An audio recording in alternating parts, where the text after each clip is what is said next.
For centuries, the rangeland of the Great Plains experienced the interacting effects of fire and bison grazing. These effects resulted in disturbances over time and space, capable of promoting rangeland biodiversity through the creation of a variety of habitat for wildlife.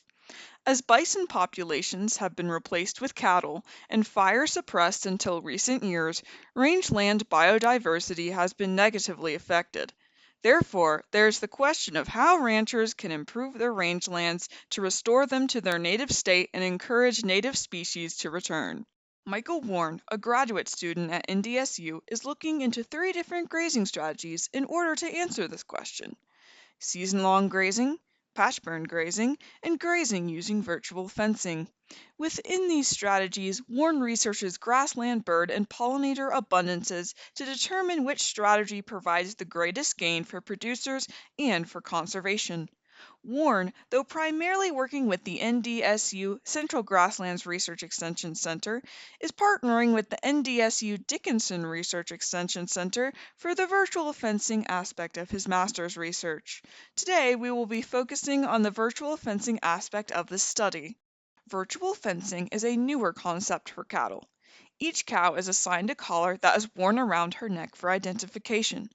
In this experiment, each collar has a unique 4-digit number. Every collar is powered by lithium battery, which wirelessly transmits GPS coordinates via satellite to a tower. The tower is equipped with an antenna and is powered by a solar panel. The tower is portable by use of a trailer, allowing the tower to be moved from field to field easily. Virtual fencing technology uses GPS tracking and stimuli to keep cattle within a pasture rather than traditional fencing. A virtual perimeter is set up using computer software that connects with the tower. Using the software, producers can see multiple data points about their cattle, such as an update on each cow's location every few minutes, seeing if a collar is malfunctioning, and seeing if a collar has fallen off. The stimuli come from the collars themselves. When a cow nears a virtual boundary, her collar will begin to emit a sound. If she does not react to the sound and proceeds closer to the boundary, the collar will then emit a shock to the cow. In the event of stubbornness, the collar will stop emitting shock after a set amount of time in an effort to avoid unnecessary distress. The cows and their calves go through training with the virtual fencing technology for approximately a week before going to Schnell Recreation Area near Richardson, North Dakota.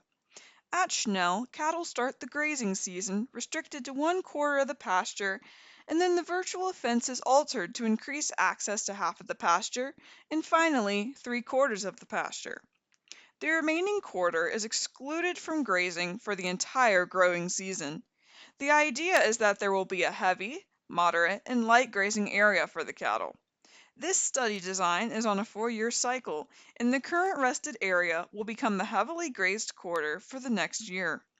Using the results of last year's data collection, Warren determined that virtual fencing was effective in creating a variety of habitat structures at a time crucial to maintaining and improving rangeland biodiversity. Overall, this new technology has a lot of opportunity for ranchers. Producers can easily track their herd's health and productivity. Virtual fencing also has a high containment rate, with studies up to this point at 90% or above. There may also be the added benefit of improving rangeland as this ongoing research suggests.